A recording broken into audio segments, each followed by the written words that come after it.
জাতীয় নাগরিক পার্টির পদযাত্রা কর্মসূচিকে ঘিরে বিকেল থেকে পুলিশ ও নিষিদ্ধ ছাত্রলীগের নেতাকর্মীদের মধ্যে সংঘর্ষ ও ধাওয়া পাল্টা ধাওয়া চলছে। একদিকে টিয়ার গ্যাস ছুড়ে পরিস্থিতি নিয়ন্ত্রণে আনার চেষ্টা করছে পুলিশ, অন্যদিকে দেশীয় অস্ত্রসহ পুলিশের ওপর হামলা চালাতে দেখা গেছে নিষিদ্ধ ছাত্রলীগের নেতাকর্মীদের। হামলাকারীদের হাতে ধারালো অস্ত্রসহ লাঠিসোঁটা দেখা যায়। এ সময় পুলিশ ও সেনাবাহিনীকে লক্ষ্য করে ইটপাটকেলও ছোড়া হয়। পরিস্থিতি নিয়ন্ত্রণে সেনাবাহিনী ও পুলিশের সঙ্গে 4 প্লাটুন বিজিবিও যোগ দিয়েছে।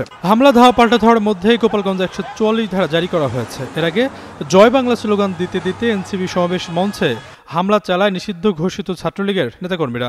বুধবার দুপুরে শহরের সমাবেশ স্থলে তারা হঠাৎ করে মিছিল নিয়ে এসে মঞ্চে চড়াও হয়। এ সময় সাউন্ড বক্স, মাইক ও চেয়ার ভাঙচুর করার পাশাপাশি এনসিপির উপস্থিত নেতাকর্মীদের মারধর করে তারা। সে সঙ্গে কয়েকটি ককটেল বিস্ফোরণেরও ঘটনা ঘটে।